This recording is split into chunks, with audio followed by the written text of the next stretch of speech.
What's up, gang? Welcome to Beards and Banter.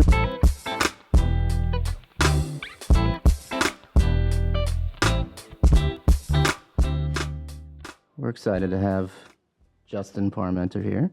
For those who don't know, Justin is a teacher in the Charlotte Mecklenburg School District, and we're going to talk about some back-to-school stuff in this episode, and we're trying something a little different, having a little co-host here, so this should be cool. Yeah, Justin's going to be our co-pilot today. So he's going to make sure that we stay in line here and don't do anything crazy or random. But it is Darrell and Patrick, and crazy stuff does happen. How you doing today, Justin? Good. I just want you all both to know that I am empowered to assign lunch detention if need be. So be on your best behavior, please.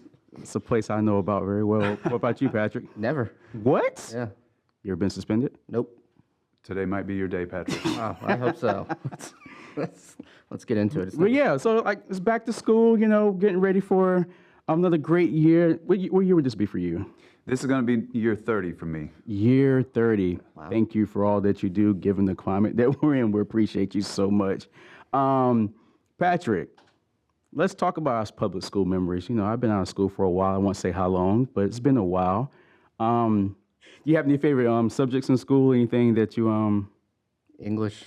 English? Yeah, my third grade teacher at Davis Drive Elementary, Miss Dagenhart, she got me started wanting to write, and that kind of, I guess that's where my love of writing began. But yeah, so shout out to her. She was a great teacher, and that set me up for a career of wanting to write. So, what about you? Well, the person that you see today was totally different in school. I was a kind of a bad kid, so I appreciate y'all for dealing with, the Darrells out there. Smart kids, great kids, but also just, all over the place. I would say I hated math. Oh yeah, me too. And to this day, I hate math. It doesn't sit with me. I can count my money, so that's a good thing, and it's not a lot to count, so that's easy. But I had a geometry teacher in high school, Miss Blackwell, and honestly, I think I was thinking about the show, and I was reflecting on this. She was actually the first black teacher I had throughout my public school education, and that was maybe 10th grade. This is my geometry teacher, and I hated math so much. And I still hate it. Let's not get it twisted. But her energy and passion, attention to detail to making the world of geometry so much more explainable to us, but also relatable to kind of, for example, I'm not getting it. How about basketball? Let me show you how this, she spent so much time and energy, trying to relate to how geometry plays in everyday life. And you can tell even from the students that were going to go and be great mathematicians and A students all the way down to the Darrells that were making bad grades and just barely getting by. She took the time, effort, and energy to really focus on making sure it relates to us in a way that we understand. So I really appreciate her for that, just because if I was in her shoes, I'd probably you know what, kid, just draw some pictures and we'll go from there. But she really, seriously, and the fact that I still remember her lets you know how impactful she was. So just the passion and energy she had in what she did and what she does makes me think okay, I need to apply that into my life. Whatever I'm doing, that passion and energy, but also make sure you're not leaving anybody behind in terms of explaining and make sure they understand things. So I appreciate her for that because, whew. You say your first black teacher was in 10th grade? Yeah. Jeez. Yeah. My first was in 2nd grade. Yeah. And I thought really hard about it because I didn't want to be incorrect, but then I really did some digging. I'm like, no. And think about it wasn't necessarily that I remember the class. I remember me doing something bad in the class. That's how it's backtracked. But yeah. What was your favorite school memory, Justin? Favorite teacher? Yeah, favorite teacher and favorite memory of school. So my first black teacher was in 10th grade too. And, my father had a job. We moved around a lot when I was a kid, so we were all over the place, and really wasn't in one place too long to kind of grow roots. But we settled in Missouri when I was, I think, in 7th grade, and my parents, I grew up in a very religious home. My parents had me in going to a private school. We did not have much money, our family, but it wasn't vouchers, but it was a private school that offered some scholarship money to families in need. And so I was there. It was a Christian school. I think there was one black student in the school, all white kids, super affluent. It was not a great experience for a kid from a middle-class family who was like going through junior high and painfully self-conscious and all that kind of thing. It was not great. But what happened was the scholarship money ran out after ninth grade. And so my parents were faced with a decision and I ended up enrolling in public school at that point. So from 10th grade until I graduated, I went from this affluent county school in St. Louis, not diverse whatsoever, totally sheltered life, to now I'm going to school in St. Louis in the city. It was during desegregation, so I was being bused from the county into the city to attend this school, which was a great school. It was a magnet school, college prep, small, open campus, in a really cool part of St. Louis. It was a completely new world for me. As a student, as a human, it was just a new experience. And I'm a teacher. I've been a teacher for many years. But I was that bad student too. I don't want to say bad student seems like the wrong choice of words. Yeah. I had an attitude problem at that time. I may have a suspension on my record from high school as well. And I was all about this school. This has nothing to do with me. I don't know. I don't even know why I'm here. And when I got to her English class, I think I share some of your views on math, Patrick, but my skills were in communication and were in writing and reading. That was my love. And but when I got to her class and she connected me with some authors. It was transcendentalism. It was these guys, Emerson and Henry David Thoreau, and it was reading about how not to rely on other people and to be independent and not follow the crowd. And it was just the first time in my all the way up until 10th grade, it was the first time that I had ever felt like something that I was doing in school was speaking to me as a person. It was about me. It was important to me. And it was a transformational experience for me. Her name was Cynthia Beasley, first black teacher I had. And just that whole experience of getting into that school where now it's like this school is actually what St. Louis looks like. This is what the world looks like. And I came from this, like I said, a super sheltered background. And so it was just a really important turning point in my life, I think. And, I'll always be grateful to Cynthia Beasley for helping me feel like school was about me and there was something there for me instead of just this kind of wall I had built around myself that this has no connection with my life. That's awesome. That's awesome. So what'd you guys get suspended? What did you get? I knew it was Oh coming. man, I have no idea who's going to be listening to this later. Let's just say it was a poor choice of judgment, but it was only a 1-day suspension. And in fact, it was in school suspension, so I just sat in the library the whole time. Yeah, that was probably nothing too. It was not assault. Okay. That's good. What about you? Next question. I had an altercation in school. This is actually in the 5th grade. Why do I remember this? Because it was one of the teacher's sons. So it was we were playing basketball. It was a basketball related. It wasn't like nothing crazy, but it was very competitive. 5th graders playing basketball and got a little out of hand, but it was like all of like half a second. So we both got suspended for a day, which was interesting because he was in my class and she was out there with her other class, and it happened, and she was just as fair to me as she was to him with punishment. So Well, that's good. Yeah, that's good. So yeah, just kids out of control. So it taught us a lesson. But yeah, that's what I was suspended for. Also, probably skipping a couple of classes in high school. But yeah, Cool. I feel bad now. But hey, growth. Cheers to growth. Cheers to growth. All right. I guess outside of educators, the public school experience, Patrick, is there any memory from school that stands out to you in terms of just like something that you just carry with you that, I mean, it could be funny, it could be wherever you want it to be, but just a memory from school that just you sit back and you think about from time to time? My senior year of high school, I came in second for best hair for the boys, or maybe we weren't men, but they had the senior superlatives or whatever, and and I came in second for best hair. And I remember the kid who won. I know his name. I'm not going to say it, but he shouldn't have won. Oh, you had better hair? Oh, for sure, yeah. He had, yeah, Don't worry about whatever. it. Yeah. I had like luscious, crazy, long. Luscious. Yeah, it was intense. Like it was a lot of hair, and it was better than that other kid's greasy hair. I'm just gonna say that. But so that's It was rigged. I mean, in fairness, like my senior year, I only had to take like one class a day, so I was like out of school by like 10. Oh, excuse me. And so, like, you know, I probably just wasn't there enough for people to really remember how great my hair was. You wanted that trophy, huh? I mean, it would have been nice, you know, like some sort of recognition. And yeah, so I remember that. Yeah, there And, you go. but, you know, like that's probably the worst thing that happened to me in high school. So I feel pretty lucky. Not too bad. I didn't get any ass beatings or anything. So it's okay.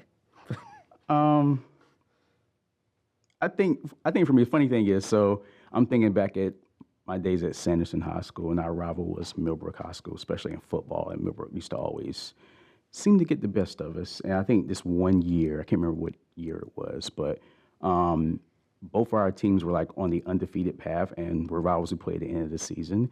And the game was a home game for us, I believe. I think it was our homecoming game too, which is even scarier.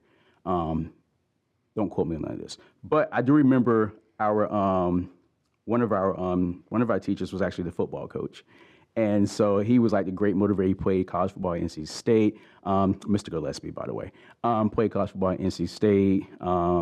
Played for Lou Holtz there. Always talked about its big thing was just like John Glenn, the astronaut. So everything was John Glenn, baby. So whole fun thing there. So getting ready. Pep rally. We're playing Millbrook. They usually get the best of us. Undefeated teams going into it. Somebody's going to win a division tonight. And the pep rally, he decided to dress up as Millbrook's mascot, which is the Wildcat. So he called himself Wildcat. He made little videos and stuff and all types of fun, like just having fun with it and just saying how everybody's going to be. Try to get everybody motivated and hyped. So the pep rally, we're all hyped. We're ready to go. We're going to win tonight. We're going to beat the crap out of Millbrook. Let's just say they won. I think the score was like 63-0. And I remember that because I remember just how everyone was so we're used to losing to them, and everyone was so like motivated. Like he was like motivating people. Like I mean, kids were coming. Like, the game was packed. The parking lot was packed. Like it was like he motivated people to turn out to something.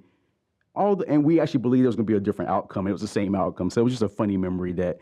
Like, gosh, y'all, we had a great season. I mean, we went to the playoffs and had a good run in the playoffs, but it was just the fact that we got our asses whooped by a rival, and we hyped ourselves up so much for that. So I'll never forget that. That was just the funniest thing to me. It's humbling, I'm sure, for It was humbling for a lot of folks. I didn't play, so, I mean, I was just like, dang, that happened. I got one to share, but it's early in my teaching career, so it was kind of on the other side of the equation. But I was working. So my first job in the United States teaching was in Arizona on the White Mountain Apache Reservation, and I was working with a science teacher on the 6th grade team. And he came up with this idea to do a project where we could like work together, and I could have the English side, you know, and he could do the science side, and it would kind of be like this wonderful experience for the learning experience for the students. And it was a moldiest bread contest. Oh. So the way it worked is, you know, we gave each student one slice of bread, like Wonder Bread or whatever, and they had 2 weeks. They could, you know, do whatever they wanted to it. They could put some weird stuff on it, you know, put some cream cheese on it, water, you know, put it in a plastic bag, you know, leave it out in the sun, whatever they wanted, whatever approach they wanted to take. Oh, gosh. No rules at all. And after 2 weeks, all of them had to bring their bread in on the same day, and it was a contest. And I think I'm trying to remember, this is a long time ago. I think the English part, maybe they had to, you know, write a haiku about it or something like that. So the day of the contest, all these kids brought this moldy bread in, and they were awful. I mean, they were you know, just like mold growing, you know, 2-3 inches high. And we put them all. We had cleared out the trophies in the trophy case in the front, which was, you walk into the front office. There's this big glass display case right in front of where, you know, the front office staff works. And so we made this big display and put all this moldy bread in there. Didn't really think ahead like to what the consequences of that action might be. And so, it was a couple days later, or I mean, a couple hours later when, everybody came in and got ready for the school day. That front office smelled so bad that no one could walk in there at all. And so everybody had to take their stuff and go set up, bring their computers and go set up in classrooms and work for the rest of the day. And we were never permitted to do that contest ever again. The moldiest bread contest was one and done. It sounds like a horrible prank. It was pretty bad. Now we're getting serious. Education over the past 10, 15 years has been highly politicized. And with your experience, you've seen a lot of changes over time. What differences, if any, has it made in how teachers do their job? I think that as I could speak from my own experience and say that, I started teaching in North Carolina in 2002. Everything seemed fine for a while. I came from Arizona, where I think the pay was at the bottom of the barrel. In North Carolina, it was in the middle of the barrel, and so it was a big step up for me. And it was fine for a few years, and then we hit the economic recession in 2008, around that time frame, where with all the bad loans that were made and all that kind of thing. And so, they started laying off teachers. And this is before the Republicans took over the General Assembly, but it was hard. It was already getting bad. And but still, and then even after the revolution of 2010, the supermajorities in both chambers and the policy changes that started to happen after that. I still kind of I was focused on within the four walls of my classroom and didn't know really much of what was going on outside. But the longer I stuck with the work, the more I saw things starting to change. All of a sudden we don't have enough paper to make photocopies. So what are we going to do? We're living in the year 2015, and we have to squirrel away paper and try to hoard stuff, because we don't have enough, or we have this position that, we don't have the money to hire for, so kids don't have a Spanish teacher this year. So I think, for me, I think I came to the political consciousness of why all these things were happening a little bit later than some. But I think over that period of time, a lot of people have seen the impact of just the work getting harder and the resources drying up and the staffing challenges that happen as a result of that. It's pretty hard to not be aware of kind of the trajectory of education in North Carolina if you're living that work every day. What do you think is the biggest challenge facing our public schools, or a couple of the big challenges that are facing our public schools right now? I think, we always talk about the struggle for resources because it's real and it's something that really affects, I think, the way that we're able to do our jobs effectively and the learning outcomes for kids. That doesn't seem like it's going to get better anytime soon. It seems like it's probably going to get worse because, there's a finite amount of resources. And when you start, diverting that into different directions, the pot that was there for you, the level keeps dropping. There's just less and less. So, we've got the buzzwords of school choice have really come to the front of our conversations about education over the past few years. And I think that every parent should have the right to make decisions about what's best for their kids. It's great when you're in the position to have those type of options. But, when the choices that someone else makes impacts yourself and your opportunities and your education, I think is a little bit of a different conversation. So I do think that, the trend that we're seeing, especially over the last couple years, with the explosion of money that we're diverting towards private schools, I think that is probably one of our biggest challenges. And those two things go hand in hand because, if you're tripling the amount of money that you're putting into school vouchers, that money is going to affect what resources are available to help, the vast majority of kids that are going to public schools. Yeah, and that money it's our money, taxpayer money. It is. It's supposed to be going to public schools. Mm-hmm. So Yeah, I mean, it's, but good news, I guess, for now at least. It looks like that the private school voucher bill it failed. Now, by the time this airs, they may have come back and figured it out, We'll but have to see. You never know. You would think that, you know, when you have a veto-proof supermajority in both chambers, that you would be able to, like, make decisions and actually move some policy, but maybe it's harder than it looks from the outside. I don't know. well, I mean, good for us. You know, if they can't get their house in order, that's probably better for everyone in that's true. North Carolina. So, but speaking of Oh boy, I know where this is People- going.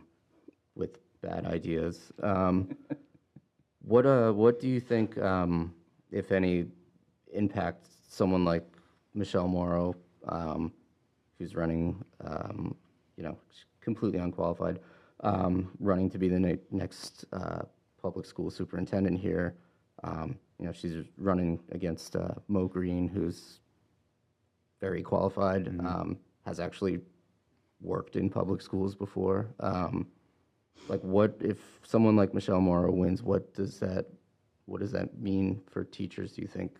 Yeah, I mean, people are definitely concerned, but you know, I think we need to be clear that the exodus is already happening.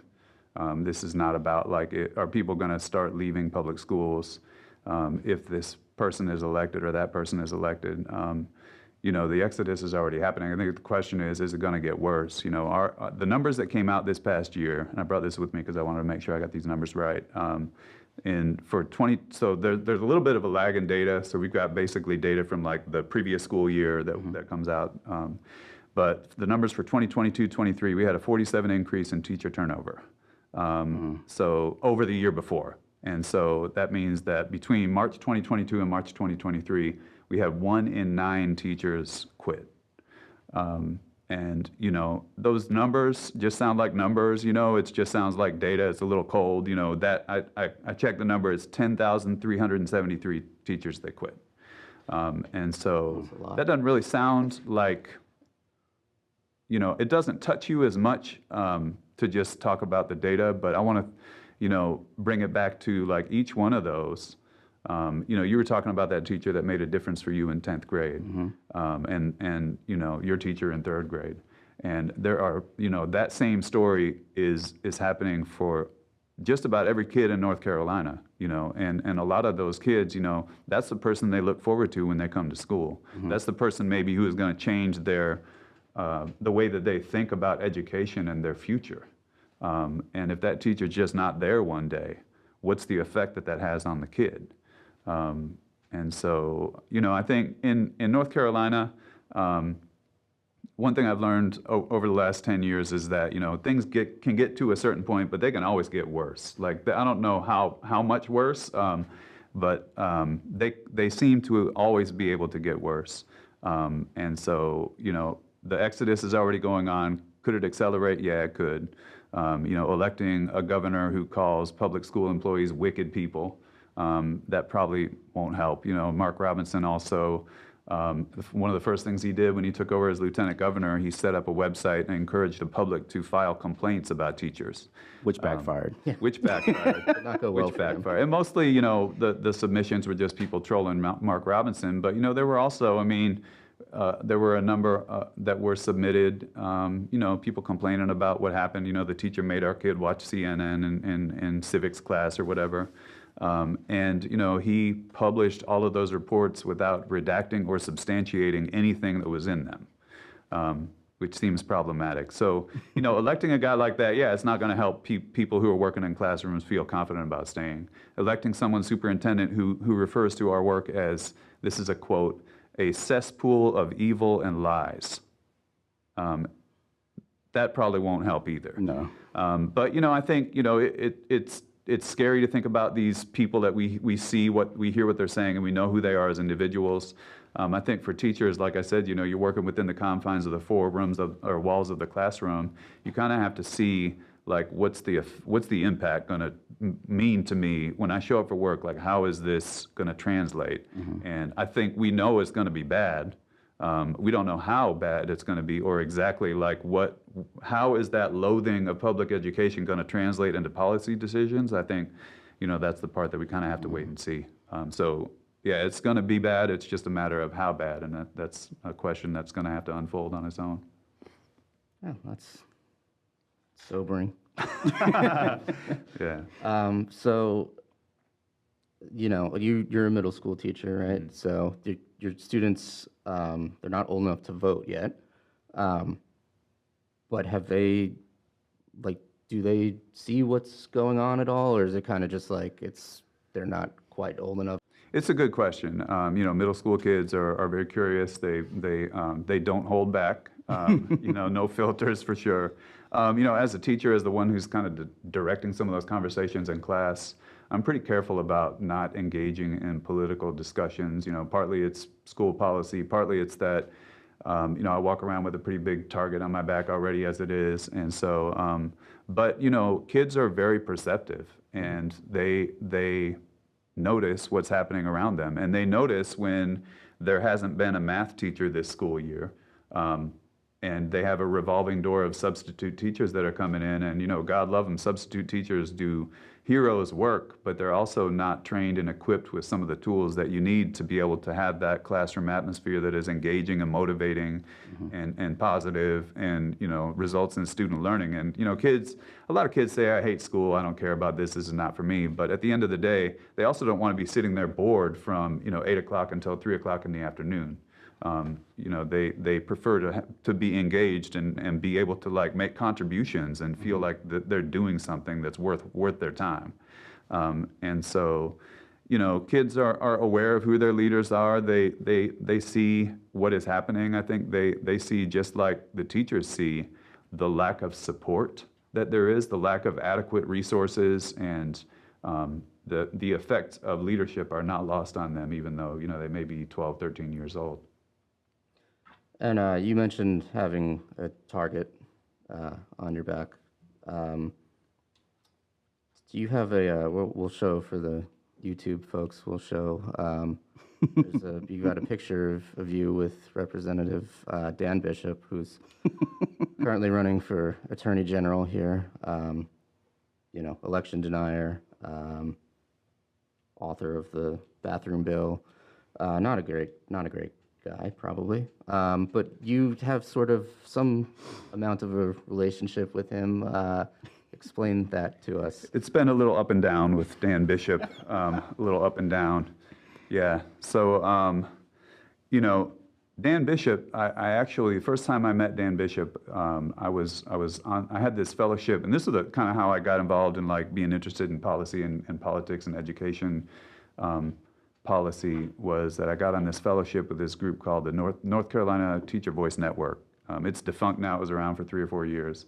And the way that worked is, they would give you, it was a fellowship, they'd give you a little bit of money, and you would commit to, there's some trainings involved, teaching us about how power works in North Carolina, how policy decisions are made.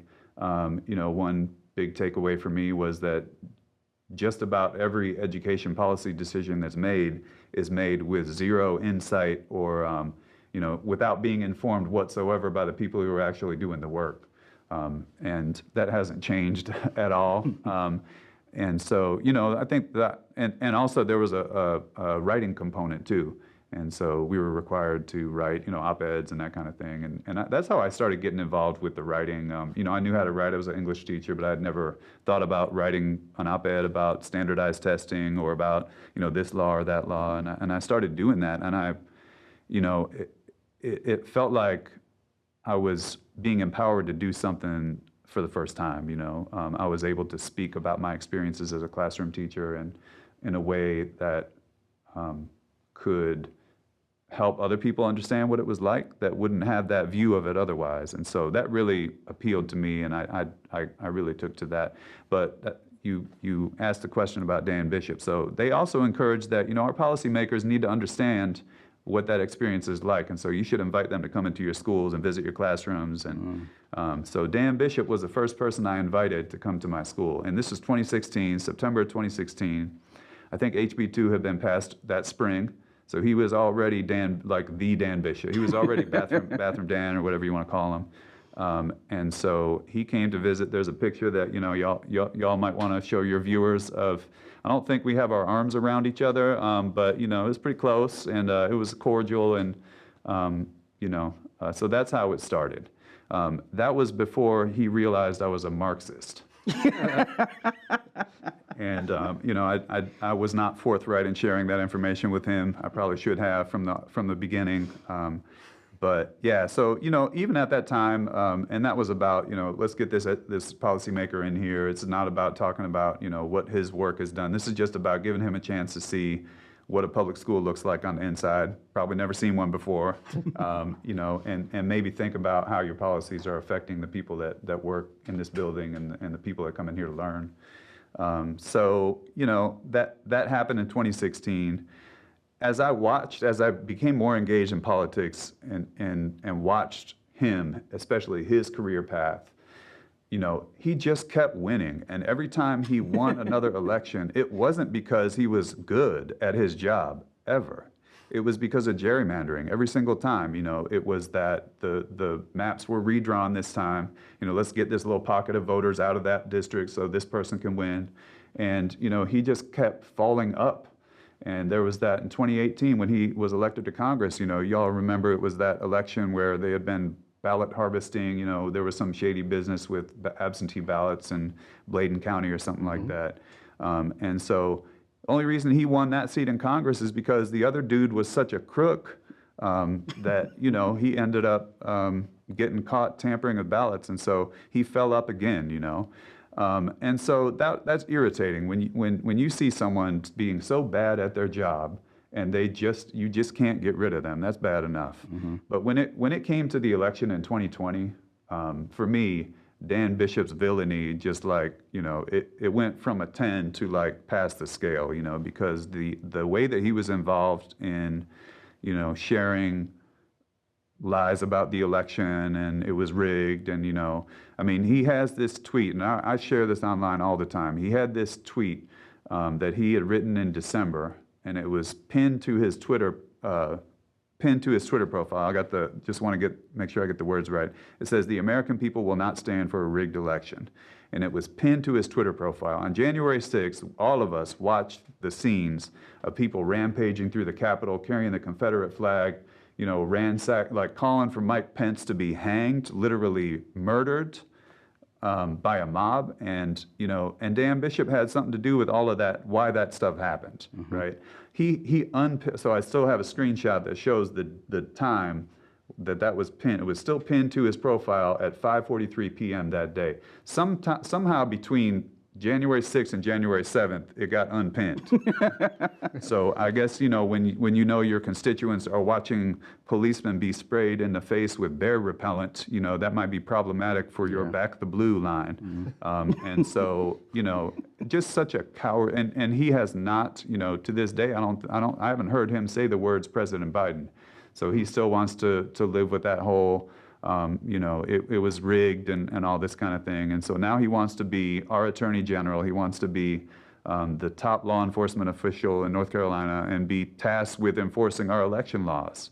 And so, you know, I think just as a North Carolinian, as someone who really wants leaders who are honest, who are on our side, you know, whose whole existence isn't just, you know, to hold on to power and to be in Donald Trump's pocket, but to actually serve North Carolina.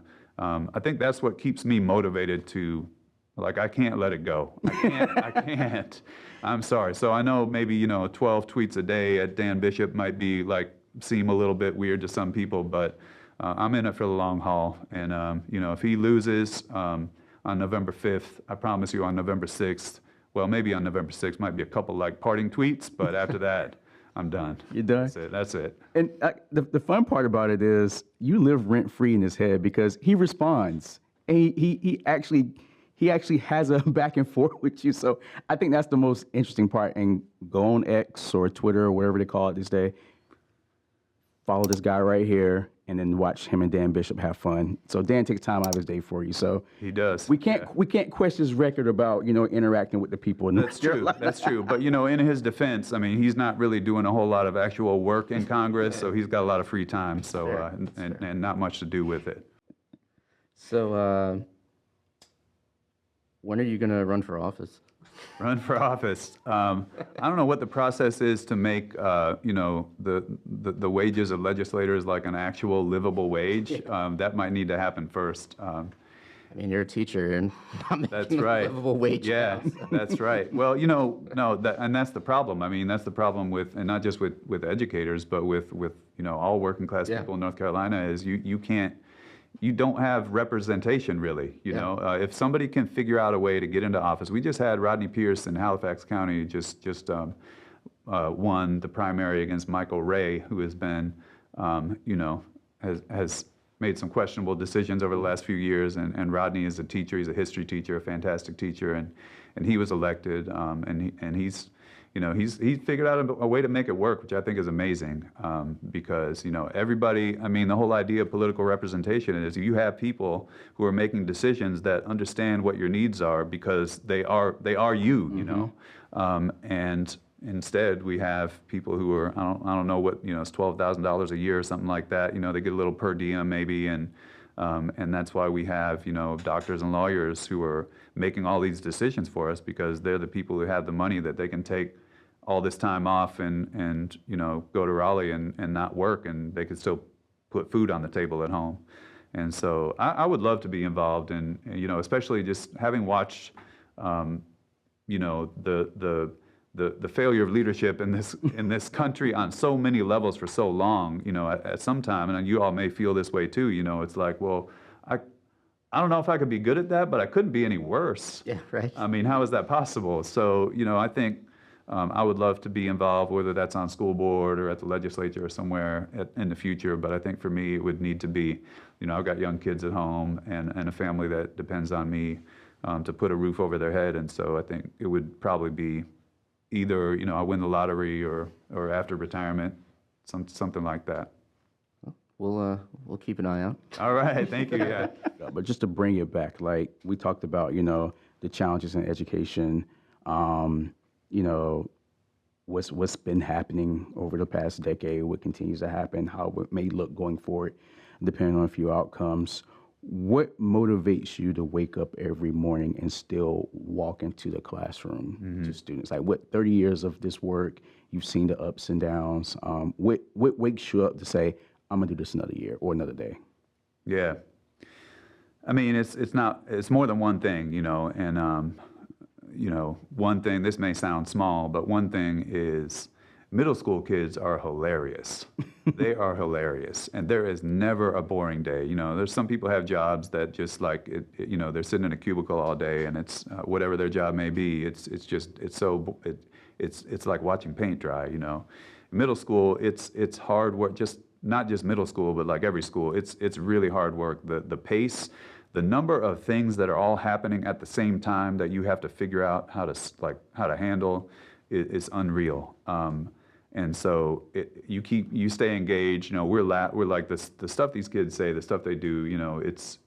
We're cracking up all day long. And so I think that having humor in your day and having kids that keep things interesting. I probably wouldn't still be doing it otherwise. But I would say the big thing is that, the needs that our children have, as hard as things have gotten, as, the 10,000 teachers that quit last year, every one of those teachers, that there was an impact at that school. And I'm pretty sure in every case, or nearly every case, it wasn't positive.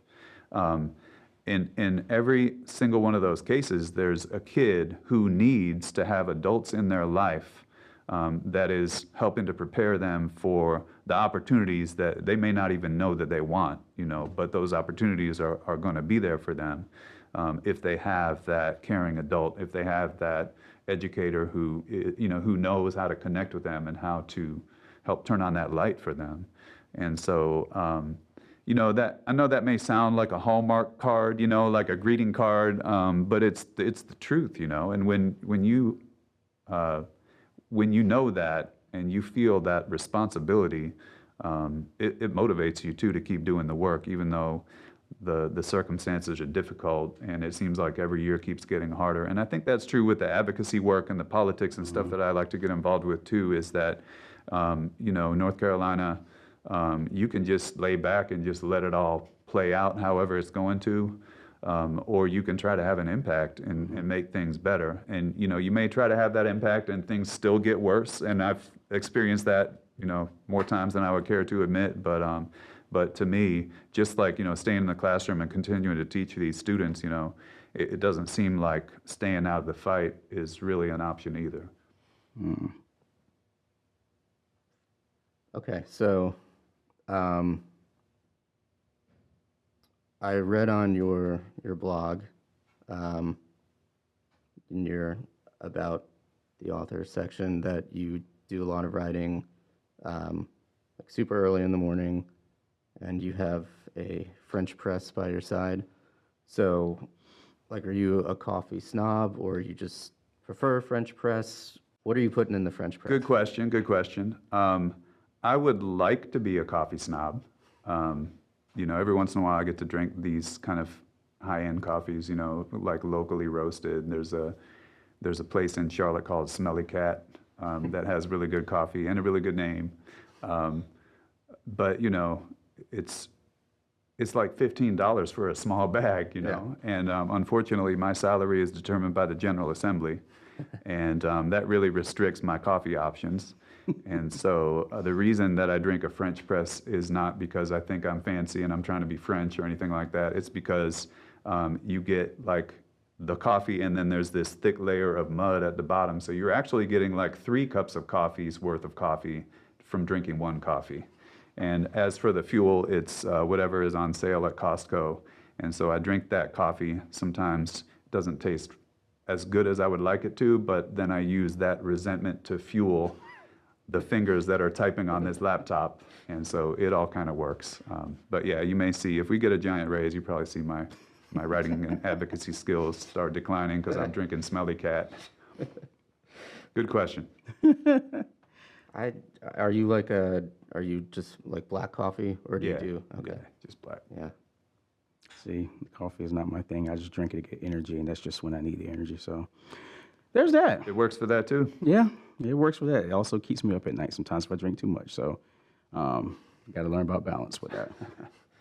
Cool. Well, thank you, Justin. Appreciate you for what you do, what you have been doing, what you'll continue to do for the many students that come through your doors in North Carolina. I know it's a lot of work, and I know, like I said, you have a big target on your back, and the climate is not most favorable, but really appreciate you for doing the things and inspiring my young people to be, whatever they're going to be, which I'm sure will be great things. So thank you for that. Thank you for coming out. We'll have you stick around just a little bit longer because we got to close the show out, have a little fun, and do our usual things that we usually do. So me and Patrick has this thing called Bozo of the Week, and it's that time. So usually what I do is say, hey, Patrick, do you know what time it is? I think so. Is it Bozo of the Week time? It's Bozo of the Week time. And we're corny, we know it. This week's Bozo of the Week is someone that we talked about earlier and you know very well. It's our friend Michelle Morrow. For those of you that don't know or are not informed of what's going on, she is running for the highest office in being in control of our public education in North Carolina. She has, let's just say, a very interesting history. She ran for Wake County School Board in 2022. Got crushed. Got crushed. But she also had a very active social media. This was a person that participated in January 6th, and she's very proud of that. You can see it on her Twitter or X or whatever you guys call it, and other places. She's also supported the public execution of elected officials, including President Obama, when I guess she just wasn't happy with the work that he was doing. Do you still stand by your comments about former President Barack Obama and that he should be executed, calling for the death of other presidents? Do you stand by that? Do you understand the concern that people have with this nomination that you now have? I have a question. Do you vote in North Carolina? Then keep your eyes on your own paper. So ask yourself a question. Is this the person you really want sitting over education? That's the bozo of the week, y'all. I don't want to say more. I just want to leave that there. That's the person we want sitting over education. So again, thank you. Don't forget, like, subscribe, follow, interact in the comments section. Make sure you list your favorite educator on whatever platform you're listening. Share that. They'll appreciate that for the work that they've done to impact your life and also the work that they continue to do to impact other students' lives. So make sure you share your favorite educator and share your memory with them. But before we go, 3 things. And you know what it is. Voter ID is in North Carolina. Make sure you have an accurate ID. Go get your ID now. Do not wait until the last minute. Go do it now. No disrespect to DMV, but we know how DMV or North Carolina can be sometimes. Go get your voter ID now. Know your voting status. Please check with the State Board of Elections. Know your voting status. And educate yourself on the issues. Educate yourselves.